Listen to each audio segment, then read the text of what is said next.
Hello all welcome to our channel. ఈ క్లాస్లో వచ్చేసి మనము తెలుగు కంటెంట్కి సంబంధించిన క్లాసు చూసాం కదా. లాస్ట్ వీడియోలో మనము అమ్మ గురించి చూసాము. ఆ లెసన్లో ఉన్న చిన్న కథ గురించి ఈరోజు చూద్దాము.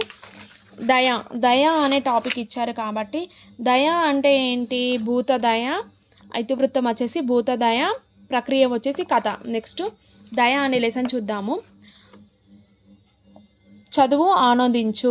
అలాగే పూర్వం కపిలావస్తు నగరానికి శుద్ధోధనుడు అనే రాజు పరిపాలించేవారు. ఎవరు?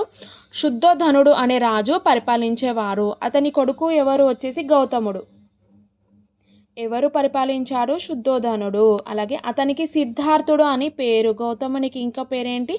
సిద్ధార్థుడు. గౌతముడు చిన్నతనం నుండి పెద్దల మీద గౌరవం, భూతదయ వంటి సుగుణాలతో పెరిగాడు. దైవదత్తుడు అతని చిన్ననాటి మిత్రుడు. ఇతని ఫ్రెండ్ ఎవరు? దైవదత్తుడు. ఫ్రెండ్ వచ్చేసి దైవదత్తుడు. ఒకనాడు వాళ్ళిద్దరు నది తీరానికి పోయారు. అక్కడ ఆకాశంలో హాయిగా ఎగిరే హంసలను దేవదత్తుడు చూశారు. ఆకాశంలో ఎగిరే హంసలను ఎవరు చూశారు ఫస్ట్ అని అంటే గౌతముని ఫ్రెండ్ ఉన్నాడు కదా, దేవదత్తుడు, తను చూశారన్నమాట. అలాగే అతను ఏం చేయాలనుకున్నాడంటే వాటిని వేటాడాలని బాణంతో కొట్టాడు. ఎవరు? దైవదత్తుడు. ఆ బాణం ఒక హంసకు తగిలి గిలగిల కొట్టుకుంటూ గౌతముని ముందు పడ్డది. ఆ హంస ఏంటి? గిలగిలా కట్టుకొని ఎవరి ముందు? తన ఫ్రెండ్ గౌతముని ముందు పడ్డది. అయితే గౌతముడు ఏం చేశాడు? జాలితో కింద పడ్డ హంసను ఒడిలో తీసుకొని నెమ్మదిగా బాణం తీశాడు. దాని శరీరాన్ని నిమురుతూ దానికి ఊరట కలిగించాడు. అప్పుడు దైవదత్తుడు అక్కడికి వచ్చి, నేను హంసను కొట్టాను కాబట్టి అది నాదే అన్నాడు. అలాగే, మిత్రమా, ఆకాశంలో హాయిగా ఎగిరే హంసను ఎందుకు హింసించావు? జీవహింస పాపం కదా అంటూ హింసను ఇవ్వడానికి గౌతముడు ఇష్టపడలేదు. దాంతో వాళ్ళ కొట్లాట రాజు దగ్గరికి పోయింది. ఇప్పుడు వీళ్ళిద్దరు కొట్లాట ఎవరి కోసం? హంస కోసం కొట్లాట ఎవరి దగ్గరికి అంటే రాజు దగ్గరికి పోయింది. ఇక్కడ చూడండి, రాజు దగ్గర వీళ్ళిద్దరు నిల్చున్నారు హంస పట్టుకొని.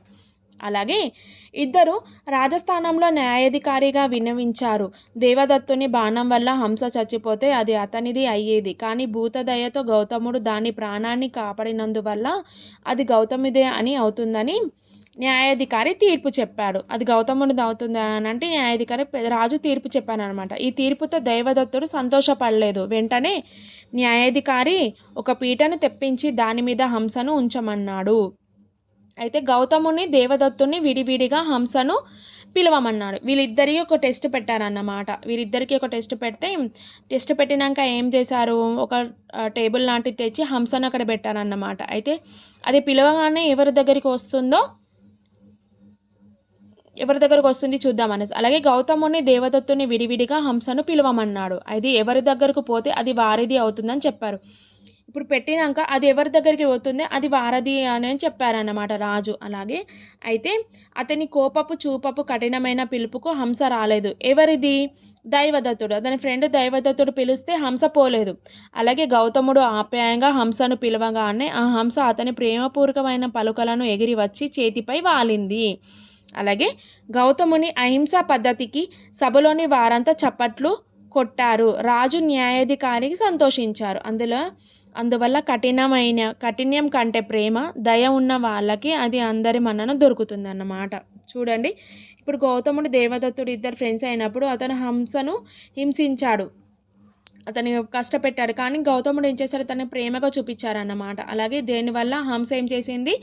గౌతముని దగ్గరికే వెళ్ళిపోయింది. దాంతో ఏం జరిగింది? రాజు కూడా సంతోషించారన్నమాట. ఈ లెసన్లో ఉన్న చూడండి, దయ ఒక హంస స్టోరీ. పూర్వం కపిలవస్తు నగరాన్ని పాలించే రాజు ఎవరు? శుద్ధోధనుడు. అతని కొడుకు ఎవరు? గౌతముడు, సిద్ధార్థుడు. అతని ఫ్రెండ్ వచ్చేసి దైవదత్తుడు. ఇదే స్టోరీ అన్నమాట.